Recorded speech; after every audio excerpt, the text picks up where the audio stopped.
లేదు, లేదు, లేదు. సూక్ష్మ శరీరము, ఈ స్థూల శరీరము రెండు కలిస్తే మనకు అంటే ఈ జన్మ ఎలా కొనసాగుతుంది అంటే సంప్రతి పరిష్వక్తో ద్వాభ్య. సంప్రతి అంటే ఈ జీవనము, ఇప్పుడున్న జీవనము, పరిష్వక్తో ద్వాభ్య అంటే రెండిటి కలయికతోనే నడుస్తుంది. సూక్ష్మ స్థూల శరీరాల కలయికతోనే నడుస్తుంది. అంటే అది మనకు ఇవి రెండు లేకుండా మనము జ్ఞానాన్ని పొందలేము, కర్మను చేయలేము, భోగాన్ని అనుభవించలేము. కనుక ఈ రెండిటి కలయికతో నడుస్తుంది. ఇప్పుడు సూక్ష్మ శరీరంతో నడుస్తుందా జీవితము, స్థూల శరీరంతో నడుస్తుందా అంటే కేవలం స్థూల శరీరంతో కాదు, కేవలం సూక్ష్మ శరీరంతో కాదు, రెండిటి కలయికతో నడుస్తుంది. పరిష్వక్తో ద్వాభ్య అంటే రెండిటి కలయికతోని నడుస్తుంది అనేది సూత్రం చెప్తుంది. అంటే మనం ఏది చేయాలన్నా ఈ రెండిటి కలయిక జరగాలి, కలయిక లేకుండా అనేది జరగదు. మరి స్థూల శరీరం ఎలా ఏర్పడుతుంది? మాతా పితృజం స్థూలం ప్రాయశః ఇతరత్ నా తదా. మాతా పితృజం స్థూలం ప్రాయశః ఇతరత్ నా తదా. ఈ స్థూల శరీరం మాత్రము తల్లిదండ్రుల ద్వారా ప్రాయశః అంటే మ్యాక్సిమం తల్లిదండ్రుల నుంచి ఏర్పడుతుంది. కానీ సూక్ష్మ శరీరం తల్లిదండ్రుల నుంచి ఏర్పడదు. స్థూల శరీరం తల్లిదండ్రుల నుంచి వస్తుంది, కానీ సూక్ష్మ శరీరము వెయ్యి. స్థూల శరీరము అనేది తల్లిదండ్రుల నుంచి వస్తుంది, సూక్ష్మ శరీరము కేవలము ఈశ్వరుడు ఇస్తాడు. అప్పుడు ముక్తి నుంచి వచ్చినప్పుడు ఇస్తాడు, లేకపోతే సృష్టి ప్రారంభంలో ఇస్తాడు. అది తల్లిదండ్రుల నుంచి రాదు. ఈ స్థూల శరీరం తల్లిదండ్రుల నుంచి వస్తుంది. ఈ స్థూల శరీరం ప్రాయశః అన్నాడు అంటే మ్యాక్సిమం తల్లిదండ్రుల నుంచి, మొత్తం తల్లిదండ్రుల నుంచి వస్తుందని చెప్పలేదు. కారణం ఏంటంటే మనము అంటే సృష్టి ప్రారంభం లోపల అమైతున సృష్టి ద్వారా మనం పుడతాము. మనం అందరం కూడా అయోని జాలము, అంటే ఫస్ట్ తల్లిదండ్రులు ఉండరు, భూమి నుంచే మనం పుడతాము. కనుక అందుకే ప్రాయశః అని వాడాడు. అంటే అప్పుడు పుట్టము, తర్వాత కొన్ని జన్మలు ఉన్నాయి, స్వయం ఉత్పత్తి అవుతుంటాయి, ఇప్పుడు కూడా పుడుతుంటాయి, స్వేదజాలని ఉంటాయి, స్వయం ఉత్పత్తి అవుతుంటాయి, తల్లిదండ్రుల సంబంధం లేకుండా పుడతాయి, కొన్ని కణ విభజన ద్వారా పుడతాయి. తర్వాత క్లోనింగ్ పద్ధతి లోపల ఒక తల్లి బీజకణం నుంచో తండ్రి బీజకణం నుంచో తీసి కూడా తయారు చేస్తారు, క్లోనింగ్ పద్ధతి. అలా అంటే ఒక తల్లి అంటే మాతృజమో పితృజమై ఉంటుంది. కానీ సృష్టి ప్రారంభంలో పుట్టే జన్మ మాత్రము మాతృజం కాదు, పితృజం కాదు. అదేవిధంగా స్వయం ఉత్పత్తి అయ్యే కొన్ని జీవులు ఉన్నాయి చూడండి, అవి కూడా మాతృజం కాదు, పితృజం కాదు. కొన్ని ఏకకణ జీవులు కణ విభజన ద్వారా పుడుతుంటాయి, అమీబా లాంటివి, అట్లాంటివి. అవి ఒక కణం విడిపోయి ఇంకో కణం ఏర్పడుతుంది, అది ఒక కొత్త జీవి అవుతుంది. అంటే అక్కడ తల్లిదండ్రుల పాత్ర లేదు, కానీ మ్యాక్సిమం తల్లిదండ్రుల పాత్ర ఉంటుంది. ఈ స్థూల శరీరం అనేది ముఖ్యంగా మానవుడి యొక్క స్థూల శరీరము తల్లిదండ్రుల నుంచి వచ్చింది. అంటే ఇప్పుడు జరుగుతున్న ఈ జన్మ పరంపర లోపల ఇది మన తల్లిదండ్రుల నుంచి వచ్చింది అనేది ఈ సూత్రం చెప్తుంది. కానీ సూక్ష్మ శరీరం మాత్రం తల్లిదండ్రుల నుంచి రాలేదు. అడగండి. తల్లిదండ్రులకి అంటే తల్లిదండ్రుల నుంచి రావడానికి కూడా ఏదైనా వారి యొక్క కర్మ ఫలం ఉంటుందా, లేకపోతే మన కర్మ ఫలం వాళ్ళిద్దరి కలయిక వస్తుందా? ఇద్దరిది ఉంటుంది. అంటే వారి కర్మఫలము మన కర్మ ఫలానికి అనుకూలంగా ఉంటే ఆ తల్లిదండ్రుల కడుపులో పుడతాం మనం. అంటే వాళ్ళ యొక్క జన్యువుల రచన అంటే తల్లి తండ్రి సంయోగ బీజాల ద్వారా సంయుక్త బీజం జైగోట్ ఏర్పడుతుంది. ఆ రెండిటి జన్యువుల కలయిక ద్వారా కొత్త జన్యు రచన ఏర్పడుతుంది. ఆ జన్యు రచన మన సంస్కారాలకు అనుకూలంగా ఉంటే వాళ్ళ సంస్కారాలు వాళ్ళ జన్యువుల రచన మన జన్మకు కారణం అవుతుంటుంది. అలా జరుగుతుంది జన్మ. ఇంకొక డౌట్ గురుజీ, అడగండి. ఒక ఒకే కుటుంబంలో ఒకే తల్లిదండ్రులు పుట్టిన వాళ్ళు ఒకళ్ళు ఉత్తములు అయి ఉంటారు, ఒకళ్ళు నీచులు అయి ఉంటారు. అది ఎలా సంభవం అవుతుంది? ఇది ఆత్మ సంస్కారాల వల్ల జరుగుతుంది. అంటే ఒక ఆత్మ ఇప్పుడు తల్లిదండ్రులకు ఒక నలుగురు సంతానం ఉన్నారనుకోండి, సంతానము ఉద్భవించే సమయం లోపల అంటే స్త్రీ సంయోగ బీజము, పురుష సంయోగ బీజము కలిసినప్పుడు సంయుక్త బీజం ఏర్పడే సమయం లోపల ఎలాంటి జన్యు రచన ఉంటుందో ఆ జన్యు రచనకు అనుకూలమైన ఆత్మ అందులో ప్రవేశిస్తుంది. అంటే ఒక సంతానం అప్పుడు తల్లిదండ్రుల జన్యు రచన బాగా ఉండి, అంటే ఆరోగ్యం బాగుంది, పరిస్థితులు బాగున్నాయి, వాళ్ళ భావన బాగుందనుకోండి, అప్పుడు మంచివాడు పుట్టొచ్చు. ఇంకా తర్వాత పరిస్థితులు, వాళ్ళ యొక్క గుణాలు మారాయో, వాళ్ళ పరిస్థితులు మారాయో, వాళ్ళ ఆరోగ్యాలు మారాయో, దానివల్ల ఈ జన్యు రచన కూడా మారుతుంది. ఆ మారడం వల్ల ఆ జన్యు రచనకు అనుకూలమైన జీవే ప్రవేశిస్తుంది గనుక అందులోపల చెడ్డవాళ్ళు కూడా పుట్టొచ్చు. అలా.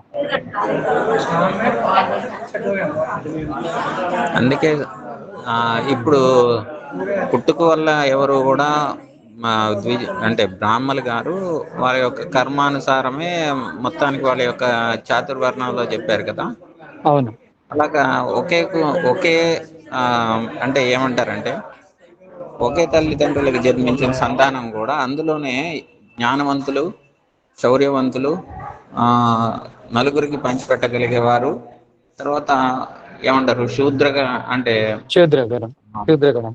అంటే సేవలు ఎక్కువగా చేయవాడు, సేవలు చేసేవాడు. పని చేసే కర్మచారులాగా పనిచేయగలిగే వాళ్ళు ఈ నలుగురు కూడా పుట్టడానికి అవకాశం ఉన్నది కదా. అవకాశం ఉంది. ఒకే తల్లిదండ్రులకి 4 రకాల వ్యక్తులు పుట్టే అవకాశం ఉంటుంది గనుకనే పుట్టుక అనేది అంటే సంస్కారాలకు అనుకూలంగా ఉంటుంది ఎప్పుడైనా గాని. ఒకే తల్లిదండ్రుల కడుపులో పుట్టినప్పటికిని, ఆ తల్లిదండ్రుల సంతానం సమానంగా ఉండకపోవడానికి కారణం ఏంటంటే, తల్లిదండ్రులు కారణం గాదు, వచ్చే యొక్క ఆత్మ యొక్క సంస్కారాలు కూడా కారణమవుతాయి గనక ఆ జన్మ లభిస్తుంది. ఉమ్.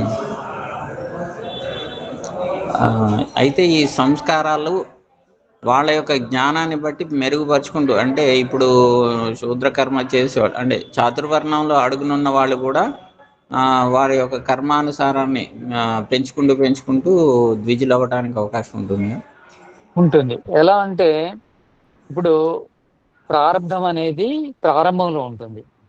ప్రారబ్ధం యొక్క ఫలం అంటే జాతి, ఆయువు, భోగం అనేటివి పుట్టుకతో ఉమ్, వస్తాయి. కానీ ఈశ్వరుడు ఒక జాతిని మార్చుకోరాదు. జాతి అంటే మానవ జాతిలో పుట్టామంటే మానవునిగానే బ్రతకాలి. కానీ ఉమ్, ఆయువును, భోగాన్ని మార్చుకోవచ్చు. ఆయువు, భోగం అంటే ఏంటంటే శరీరం యొక్క, మెదడు యొక్క నిర్మాణాన్ని మనం మార్చుకోవచ్చు.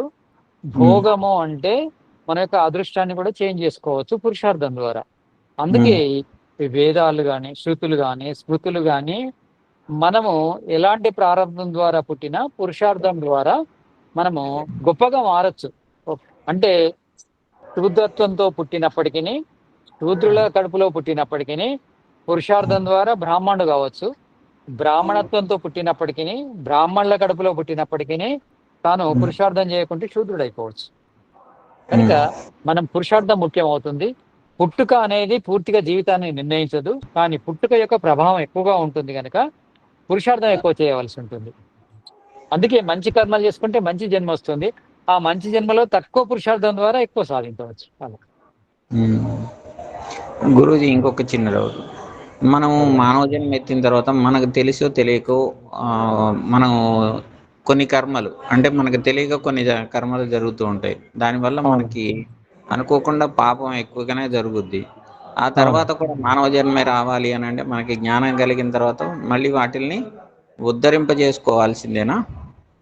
తప్పకుండా మనకు జన్మ అనేది పాపముల, పుణ్యముల క్వాంటిటీ కాకుండా రేషియో ప్రకారం లభిస్తుంది. నిష్పత్తి. అంటే పుణ్యము 10 ఉంది, పాపం 10 ఉంది అనుకోండి, మానవ జన్మే వస్తుంది. పుణ్యము 60 ఉంది, పుణ్యము పాపము 60 ఉంది, పుణ్యము 40 ఉంది అనుకోండి, మానవ జన్మ రాదు. 40 ఉంది కదా, ఇక్కడ 10 ఉంటేనే వచ్చిందంటే పాపం కంటే అధికంగా ఉండాలి పుణ్యం. పాపం యొక్క క్వాంటిటీ కంటే పుణ్యం క్వాంటిటీ అధికంగా ఉండాలి. కనుక మనం పుణ్యకర్మలు అధికంగా చేస్తూ వెళ్తుంటే ఏమవుతుందంటే పాపపు కర్మల యొక్క ప్రభావం తగ్గిపోతుంది కనుక మంచి జన్మ వస్తుంది అలా. ఇప్పుడు మనం గోవు అనేది ఉత్తమోత్తమైన జన్మ. గోవు ఉమ్. జన్మ రావాలి అని అంటే మనకి పుణ్య కార్యక్రమాలు ఎక్కువ ఉండాలి, పుణ్యం పర్సంటేజ్ ఎక్కువ ఉండాలంటారు. ఆవు జన్మ అనేది అంటే మనుషులకు, ఈ ప్రకృతికి, వేరే జీవులకు అది ఉపయోగపడే విధానాన్ని బట్టి ఉత్తమ జన్మ అయింది. కానీ మానవ ఉమ్, జన్మ కంటే గొప్ప జన్మ కాదు ఆవు జన్మ. ఆవు అవును జన్మ సార్. అనేది, ఉమ్, ఆవు జన్మ కూడా ఒక పశువు జన్మనే. దానివల్ల ఆ, ఆవు ముక్తిని పొందలేదు. ఏదైతే ముక్తిని పొందే అర్హత ఉన్న జన్మ ఉందో అదే ఉన్నతమైన జన్మ. ఆ అదే ముక్తిని సార్. పొందడానికి కావలసిన మేధస్సు ఉన్న జన్మ ఇంకా ఉత్తమోత్తమ జన్మ. మానవ జన్మ లోపల దివ్య జన్మ అంటే ఏంటంటే ఎక్కువ మేధస్సు, ఎక్కువ మెదడు ఉన్న జన్మ, ఎక్కువ మస్తిష్కం ఉన్న జన్మను ఉత్తమ జన్మ అంటారు. ఉత్తమ జన్మ అంటే దేంట్లో ఉత్తమము? మేధస్సులో ఉత్తమంగా పుడితే, అంటే మంచి మేధో శక్తి ఉన్న వ్యక్తిగా పుడితేనే మంచి జన్మ అవుతుంది, మంచి మానవ జన్మ అవుతుంది. అప్పుడు తొందరగా భోగాన్ని కానీ అపవర్గాన్ని కానీ సాధించవచ్చు. అందుకని ఆ జన్మ గొప్పదవుతుంది. ఆవు జన్మ అనేది పశు జన్మనే గనక, అంటే కొంత ఆ, పాపము చేసుకుంటేనే ఆవుగా పుడతాడు. అలా. ఉమ్. ఆ, కొంత పాపం చేస్తే ఆవు జన్మెత్తడం కాదు కానీ మొత్తానికైతే శుద్ధి అయిన వాడు మాత్రమే అంటే పశువు జన్మెత్తినా కూడా సరైన పశువు జన్మెత్తుతాడు. లేదనుకోండి కుక్క జన్మ అనుకోండి, పరమ అవును, నీచం. అవును. ఉంటాయి జన్మల్లో కూడా ఉచ్చ నీచాలు ఉంటాయి. మంచి ఉమ్, జన్మ అనేది కొంచెం తక్కువ పాపం చేసుకున్న వాళ్ళకి లభిస్తుంది. అందులో అదే. ఎక్కువ పాపం చేసుకున్నారు అనుకోండి, ఎక్కువ పాపం చేసుకుంటే వృక్షాలే పుట్టొచ్చు. వృక్షాలే పుడితే ఏమవుతుందంటే కొన్ని సంవత్సరాలు ఉండవలసి ఉంటుంది. ఈ జంతువుల ఉమ్, లోపల కూడా రకరకాల జంతువులు ఉంటాయి. అందులో కూడా ఉత్తమ జంతువులు ఉన్నాయి, నీచ జంతువులు ఉన్నాయి. కనుక మీరు అన్నట్టు మన ఉమ్, కర్మలను బట్టి ఉచ్చ నీచ జంతు జన్మలు కూడా లభిస్తూ ఉంటాయి. అలా. అంతే. చాలా సంతోషం గురూజీ. మిగతా వాళ్ళకి ఇబ్బంది కలుగుతుందేమో కానీ నాకైతే మాత్రం చాలా పర్వాలేదు, వరకు అడగవచ్చు అన్నింటిలో తప్పకుండా. ఉన్న డౌట్ అన్నిటిని కూడా క్లియర్ అవుతున్నాయి. తప్పకుండా మీరు రావాలి, డౌట్స్ అడగాలి. ఎందుకంటే మీ డౌట్స్ వేరే వాళ్ళకి కూడా ఆన్సర్ అవుతాయి కదా. తప్పకుండా ఆ, అడగమనే చెప్తుంటాను, నేను ఎప్పుడూ అడగమనే చెప్తుంటాను. ఆ, అడగనప్పుడు నా లెసన్ కంటిన్యూ చేస్తాను. అలా. ఆ. చాలా సంతోషము, మీకు స్వాగతం కూడా. ఇంకా నాకు ఇంకా చాలా డౌట్లు ఉన్నాయి. అవి నెక్స్ట్ మిగతా ఇంకొకసారి కలిసినప్పుడు, ఎందుకంటే ఇప్పుడు నేను కొంచెం హడావుడిలో ఉన్నాను, అందుకే తప్పకుండా చాలా అండి. తప్పుగా. మీరు తప్పకుండా రండి. నెక్స్ట్ క్లాస్ కూడా ప్రతి సండే ఉంటుంది. మీరు అలాగే. మన గ్రూప్ కూడా ఉంది, గ్రూప్ లో జాయిన్ కాండి. మీ నెంబర్ ఇస్తే గ్రూప్ లో జాయిన్ అవుతారు. మీకు ఇంకేమైనా గ్రూప్ ద్వారా కూడా అడగచ్చు. ఆర్య పరివార్ అనే అలాగే. ఒక గ్రూప్ ఉందండి. మీరు ఒకసారి చెప్తే ఆర్య వాళ్ళు నోట్ ప్రసాద్. చేసుకుంటారు. శ్రవణ్ గారు అని నోట్ చేసుకుంటారు. మీ నెంబర్ చెప్పండి. శ్రవణ్జీ, గోపి గారు శ్రవణ్జీ, కానీ నా నెంబరు ఫీడ్ చేసుకోండి. 630 గోపి గారు 630 చేస్తాను. 630 1 minute. 630 630 630 చెప్పండి. 286 286 0007 307. Okay sir. పేరండి? హరిప్రసాద్. ఆర్యవేద ప్రచార ఓకే కుడు యోగా. Okay sir. అందుకోసం ఓకే నాకు కావాల్సిన సబ్జెక్ట్ కాబట్టి నేను ఎక్కువగా ఈ ప్రశ్నలు అడుగుతున్నాను. చాలా సంతోషం అండి. హరిప్రసాద్ గారు మనం ఎప్పుడైనా కలుసుకున్నామా? డౌట్ వస్తుంది. గురువుగారు మీ నన్ను జోక్. మర్చిపోతున్నారు. పతంజలి బాబా రామ్దేవ్ గారి అవును. శిష్యునండి నేను. ఓ, నో నో నో. చాలా అజయ్ సంతోషం. నేను. అదే ఇప్పుడు కోడూరు హరిప్రసాద్ అనేసరికి గుర్తొచ్చిందండి. చాలా సంతోషం. మనం అయ్యో, మీరు మాకు యజ్ఞాగ్రతో దూరం దైది దైవం అనుకుంటూ నేర్పించారు కదా, కూర్చోబెట్టి నాతో కూర్చోబెట్టి. ఆ, yes.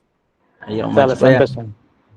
మర్చిపోలేదండి. మీరు సడన్లీ ఎవరు ఏ హరిప్రసాద్ అని నాకు జ్ఞాపకం రాలేదు. చాలా సంతోషం. అదే, సంతోషం, మీరు ప్రతి వారం రండి.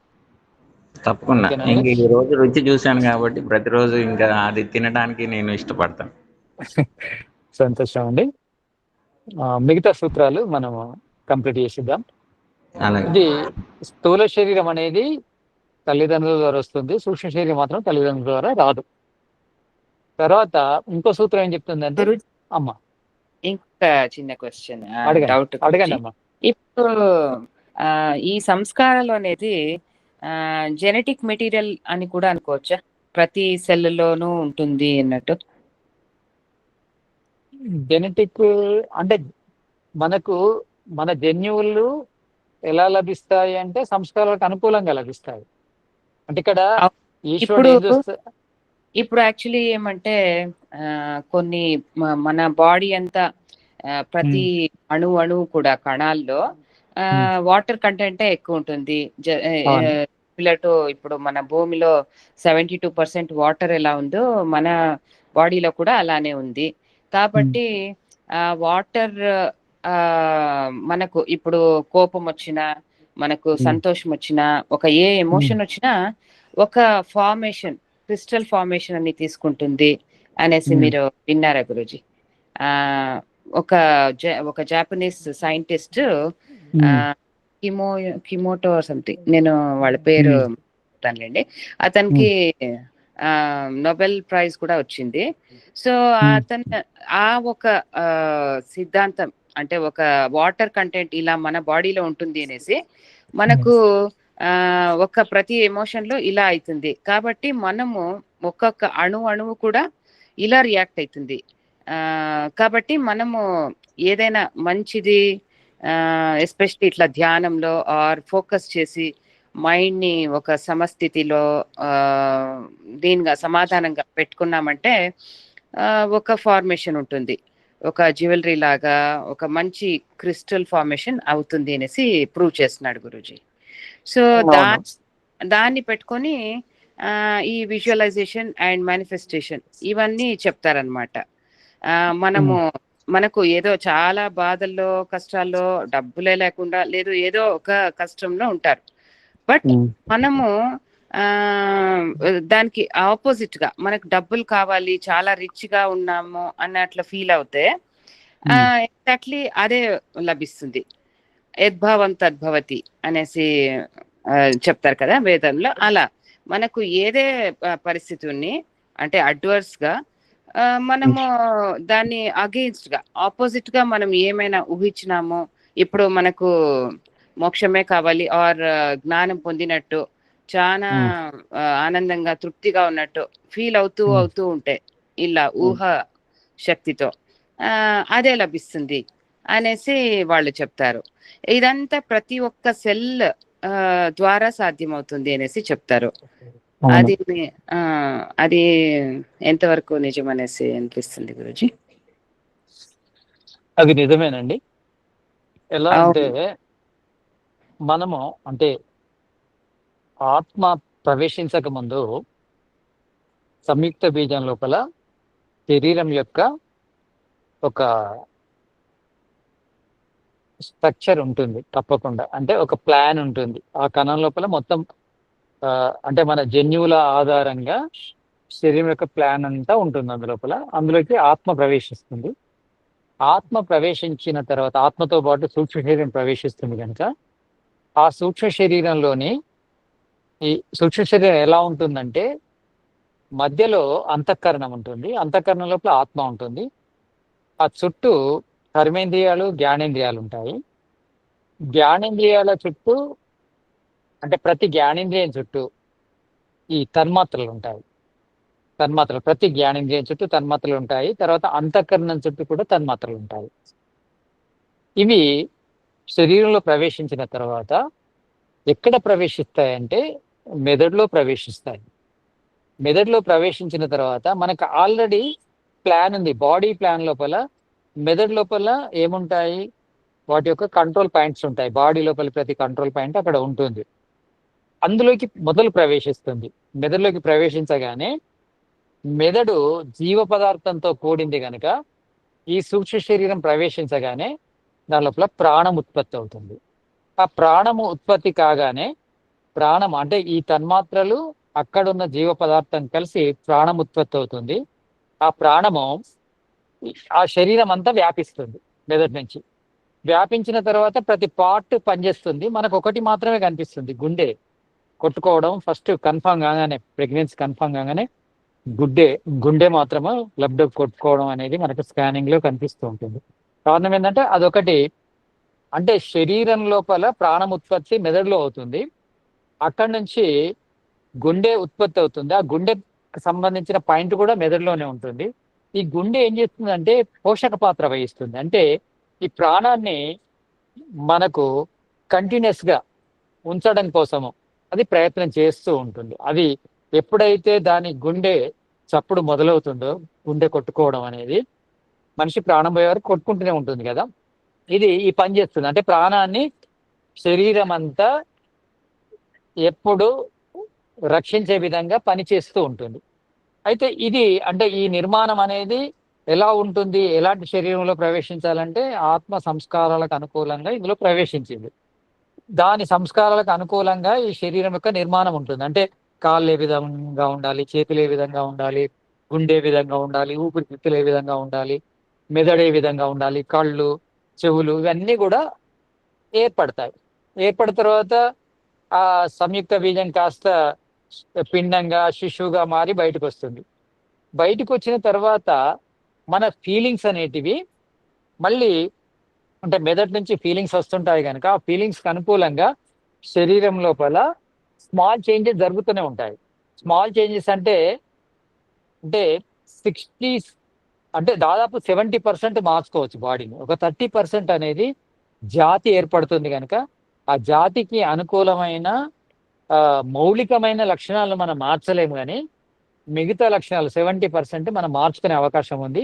అందులో జపానీ సైంటిస్టులు చెప్పినట్టు మన ఫీలింగ్స్ యొక్క ప్రభావం తప్పకుండా ఉంటుంది. మనం ఎలా ఫీల్ అవుతా ఉంటే శరీర నిర్మాణం లోపల అటువంటి చేంజెస్ వస్తాయి. మన ఫీల్ కావడం అంటే మెదడు లోపల అంటే ఈ సూక్ష్మ శరీరము, ఆత్మ ఇవన్నీ ఉన్నాయి ఎక్కడ? మెదడులోనే ఉన్నాయి.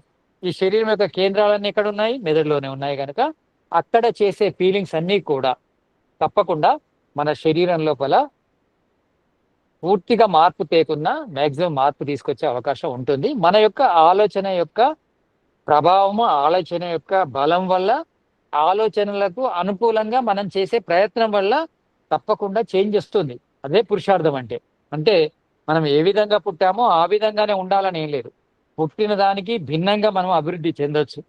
ఆ అవకాశం ఉందని శాస్త్రాలు చెప్తున్నాయి. వాళ్ళు చెప్పేది నిజమేనమ్మా. Thank you Guruji.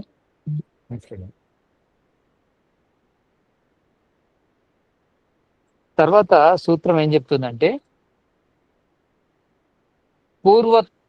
పూర్వోత్పత్తే తత్కార్యత్వం భోగాత్. అంటే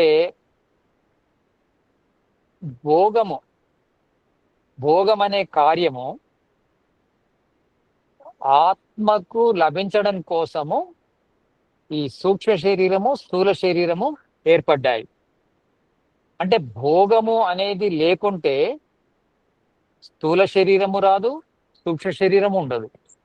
అంటే భోగము అనే దాని కోసమే ఈ జన్మ. అంటే మానవ శరీరం కావచ్చు, మానవేతర శరీరాలు కావచ్చు, అన్నీ కూడా మనం చేసుకున్న కర్మలను భోగించడం కోసం. అంటే ఇక్కడ భోగం అనేది ఎలా అనుభవిస్తాం?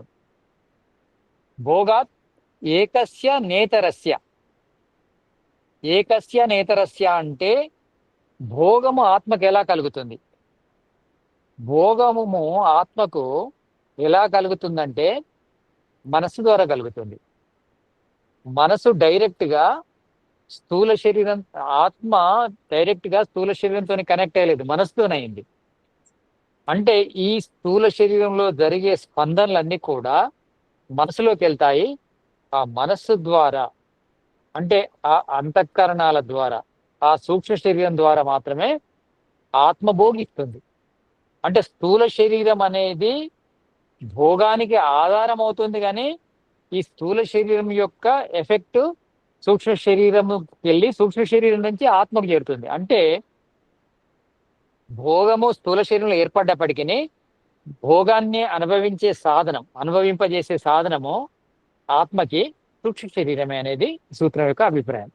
అంటే స్థూల శరీరము ఎందుకు కాదు అంటే స్థూల శరీరం ఆత్మ వెళ్ళిపోయిన తర్వాత స్థూల శరీరానికి ఏం చేసినా కానీ దానికి బాధ కలగదు కనుక. అంటే ఆత్మ ఉన్నంత వరకే, అంటే సూక్ష్మ శరీరం ఉన్న వరకే ఈ స్థూల శరీరానికి సుఖము, దుఃఖం అనే భోగం కలుగుతుంది.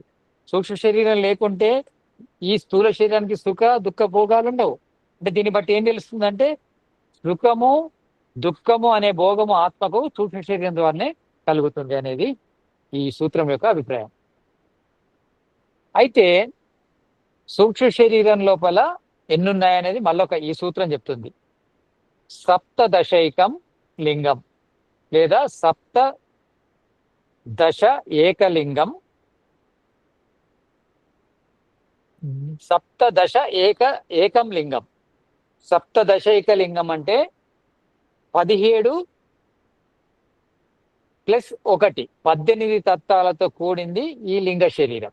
దీన్ని ఏమంటారు? లింగ శరీరం. సూక్ష్మ శరీరానికి ఇంకొక పేరుంది లింగ శరీరం అని. లింగ శరీరం లోపల 18 తత్వాలు ఉంటాయి మనకు తెలిసే.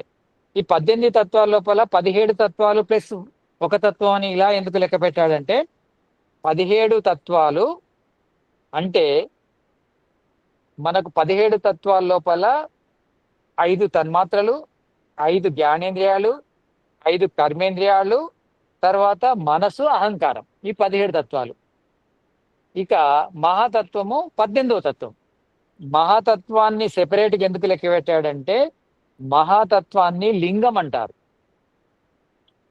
ఫస్ట్ మీకు చెప్పాను నేను, యోగ శాస్త్రం లోపల మహాతత్వాన్ని లింగం అంటారు, తర్వాత మూల ప్రకృతిని అలింగం అంటారు, తర్వాత ఈ అహంకారాన్ని పంచతన్మాత్రల్ని అవిశేషం అంటారు, తర్వాత 11 ఇంద్రియాలను 5 భూతాలను విశేషాలు అంటారు.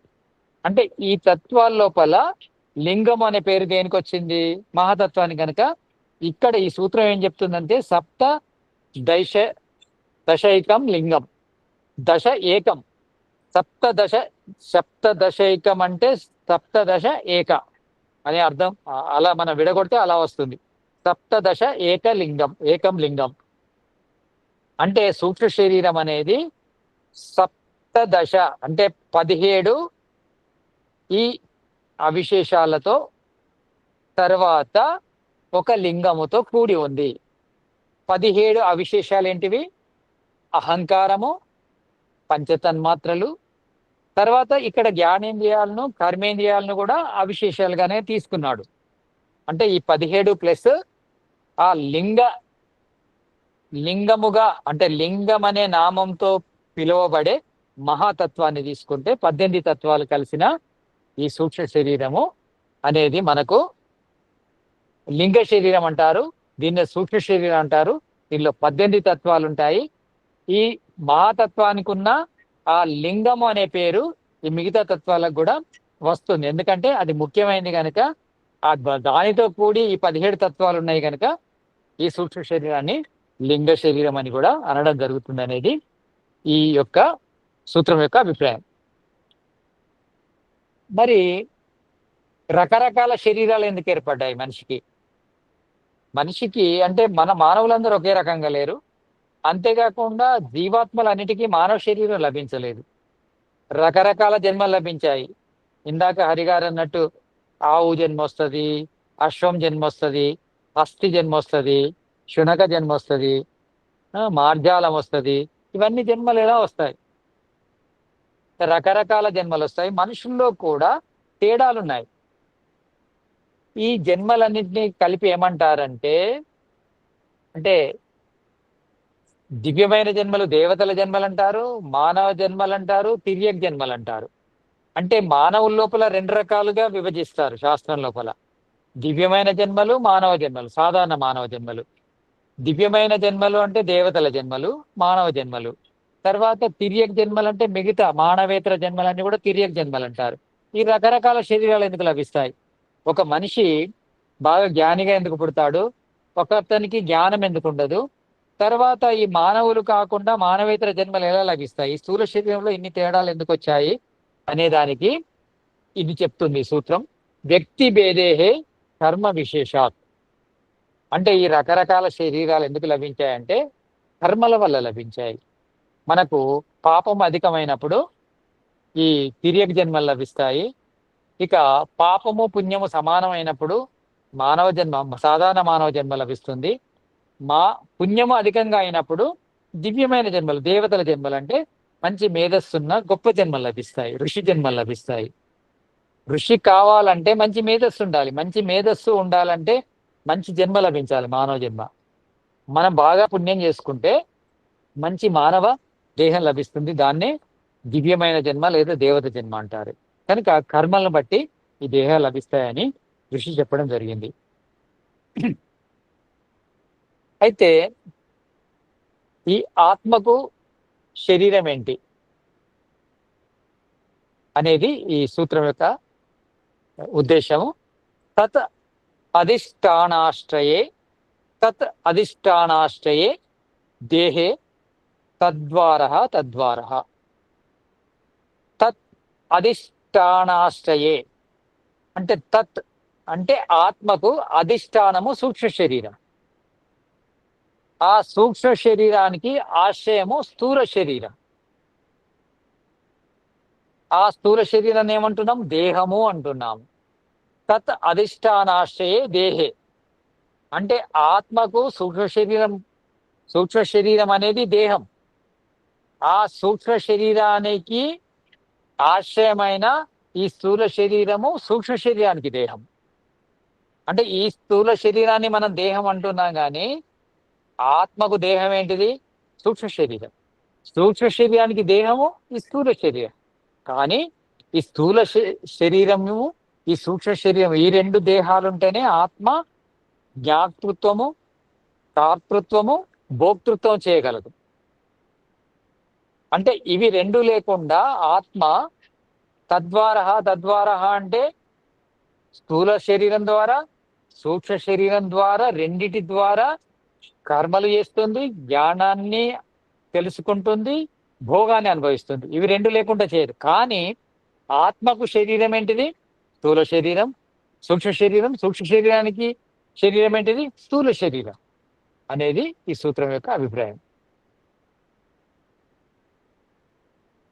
ఇక్కడ మరి స్థూల శరీరము, సూక్ష్మ శరీరం రెండెందుకు ఉన్నాయి? సూక్ష్మ శరీరానికే స్థూల శరీరం యొక్క కర్మలు ఇచ్చి, లేదా సూక్ష్మ శరీరం యొక్క బాధ్యతలు స్థూల శరీరానికి ఇస్తే సరిపోతుంది కదా. రెండు శరీరాలు ఎందుకున్నాయి? ఈ స్థూల శరీరం ఆత్మకు సూక్ష్మ శరీరము, సూక్ష్మ శరీరానికి స్థూల శరీరము ఇలా ఎందుకు? ఆత్మ సూక్ష్మ శరీరంలో ఉండడము, సూక్ష్మ శరీరం స్థూల శరీరంలో ఉండడం ఎందుకు? ఏదో ఒక శరీరం ఉంటే సరిపోతుండే కదా అనే దానికి ఈ సూత్రం చెప్తుంది. నా స్వతంత్రాత్ తద్రుతే ఛాయవత్ చిత్రవచ్చ. ఆత్మకు భోగం కలగాలంటే నా స్వతంత్రాత్ తద్రుతే ఛాయవత్ చిత్రవచ్చ అంటే స్వతంత్రంగా. ఉదాహరణకి నీడ పడాలంటే నీడ పడడానికి ఒక గోడన ఉండాలి, నేలపైన పడుతుంది. ఏదైతే ఒక ప్రాంతము లేకుండా మన నీడ సూర్యుడి నుంచి కాంతి వస్తుంది, కానీ మన నీడ పడాలంటే అక్కడ ఒక తప్పకుండా ఉండాలి. ఒక గోడనో ఏదైనా ఒక నేలనో అలా ఉన్నప్పుడు ఆ నీడ మనకు ఆ సూర్యుని ద్వారా కిరణాలు మనపై పడ్డప్పుడు మన నీడ ఏర్పడుతుంది. ఆ నీడ ఏర్పడాలంటే తప్పకుండా ఒక పదార్థం ఉండాలి. పదార్థం ఉంటే నీడ ఏర్పడుతుంది, పదార్థం లేకుంటే నీడ ఏర్పడదు, నీడ తెలియదు. అదేవిధంగా అంటే ఛాయవత్ అంటే నీడ ఏర్పడాలంటే ఒక పదార్థం ఉండాలి. అంటే సూర్యుడు ఉన్నాడు, మనం ఉన్నాము, కానీ మన నీడను చూడాలంటే ఒక పదార్థం ఉండాలి. సూర్యుడు మనం ఉంటే సరిపోదు, మన నీడను ఏర్పడితే ఒక పదార్థం ఉండాలి. అదేవిధంగా చిత్రవచ్చ అంటే చిత్రలేఖనం చేయాలంటే, అంటే ఏదైనా గీయాలంటే గాల్లో గీయలేం. ఒక ఆర్ట్ చేయాలంటే, ఒక అందమైన బొమ్మను మనము చిత్రీకరించాలంటే, అంటే మనం గీయాలంటే తప్పకుండా ఒక కాగితమో ఒక గోడనో ఏదో ఒక పదార్థం ఉండాలి తప్పకుండా. దాని మీద అయితేనే గీయవచ్చు, ఊరికే గాల్లో గీయలేం. గాల్లో చిత్రాన్ని మనం గీయలేం. అదేవిధంగా గాల్లో నీడ ఏర్పడదు, గాలి లోపల చిత్రపటాలు మనము గీయలేము. అదేవిధంగా సూక్ష్మ శరీరము అంటే ఆత్మ సూక్ష్మ శరీరం ఉంటే మాత్రమే మనకు భోగము అపవర్గము కలగవు. స్థూల శరీరం అనే ఒకటి ఉండాలి. ఆ స్థూల శరీరము ఉంటేనే ఆ స్థూల శరీరం సాయం ద్వారా సూక్ష్మ శరీరం లోపల ఆ భోగము అపవర్గం అనేటివి కలుగుతాయి. అంటే జ్ఞానము కానీ, భోగం కానీ, తర్వాత కర్మ కానీ, ఇవన్నీ కూడా ఈ మూడిటి కలయిక. అంటే ఏ విధంగానైతే సూర్యుడు ఉండాలి, మనం ఉండాలి, నేల ఉంటేనే నీడ ఏర్పడుతుందో, అదే విధంగా ఆత్మ ఉండాలి, స్థూల శరీరం ఉండాలి, సూక్ష్మ శరీరం ఉన్నప్పుడే కర్తృత్వం కానీ, జ్ఞాతృత్వం కానీ, భోక్తృత్వం కానీ జరుగుతుంది. దాని ద్వారానే మనము భోగాన్ని, అపవర్గాన్ని సాధించగలం అనేది ఈ సూత్రం చెప్తుంది. అంటే ఒక సూక్ష్మ శరీరం ఉంటే నడవదు, సూక్ష్మ శరీరం ఉండాలి. స్థూల శరీరం, ఒక స్థూల శరీరం ఉంటే కూడా నడవదు, సూక్ష్మ శరీరం ఉండాలి అనేది దీని యొక్క అభిప్రాయం. ముఖ్యంగా ఇక్కడ నీడని ఏర్పరిచేది సూక్ష్మ శరీరం, స్థూల శరీరము కాదు. సూక్ష్మ శరీరంలో నీడ ఏర్పడుతుంది. అంటే మనసు ఎక్కడుంది? సూక్ష్మ శరీరంలో ఉంటుంది. మనసులోనే కదా, మన కళ్ళతో చూసేయని మనసు లోపల ఏర్పడతాయి. ఆ మనసులో ఉన్న వాటిని ఆత్మ చూస్తుంది. అంటే మనసు ఉండడం ద్వారానే ఆత్మ భోగాన్ని కానీ, జ్ఞానాన్ని కానీ, కర్మని కానీ చేయగలుగుతుంది అనేది ఆ విధంగా ఈ సూత్రం ద్వారా చెప్పడం జరిగింది. అంతేకాకుండా ఇంకొక సూత్రం చెప్తున్నాడు, ఇది చివరి సూత్రం మన క్లాస్లో. మూర్తత్వే అపి నా సంగాత్ యోగాత్ తరణివత్. మూర్తత్వే అపి నా సంగాత్ యోగాత్ తరణివత్. తరణివత్ అంటే సూర్యుని యొక్క వెలుగు, సూర్యకిరణాలు. సూర్యకిరణాలు ఏదైనా అడ్డగించే పదార్థం ఉంటేనే మనకు సూర్యుని యొక్క వెలుగు కనిపిస్తుంది, లేకుంటే కనిపించదు. అంటే ఇప్పుడు రోదసిలో వెలుగు కనిపించదు. కారణం ఏంటంటే అక్కడ సూర్యకిరణాలను అడ్డుకునే పదార్థం ఏది ఉండదు. ఉదాహరణకి ఇక్కడ నుంచి ఉపగ్రహం వెళ్ళింది అనుకోండి, ఆ ఉపగ్రహం మీద సూర్యకిరణాలు పడడం ద్వారా వెలుగు కనిపిస్తుంది, కానీ మిగతా అంతా చీకటే ఉంటుంది. కారణం ఏంటి? రోజులో చీకటి ఉండడానికి కారణం ఏంటంటే ఆ కిరణాలను అడ్డుకునే పదార్థం ఉంటే అక్కడ వెలుగు కనిపిస్తుంది, లేకుంటే కనిపించదు. అంటే సూర్యుని కిరణాలు భూమి మీదకి రావడం వల్ల భూమి అడ్డగించింది కనుక భూమి మీద వెలుగు కనిపిస్తుంది. సూర్యుని కిరణాలు చంద్రుని పైకి వెళ్ళడం ద్వారా చంద్రుడు అడ్డగించాడు కనుక చంద్రుడి మీద వెలుగు కనిపిస్తుంది. అంటే మనకు స్థూల శరీరంలో జరిగేటి ఆత్మకు కనిపించాలంటే సూక్ష్మ శరీరం ఉండాలి అనేది ఈ సూత్రం యొక్క అభిప్రాయము. ఏమైనా డౌట్స్ ఉంటే అడగండి. మనం ముందు కూడా ఈ విషయాలు చర్చిద్దాము. తర్వాత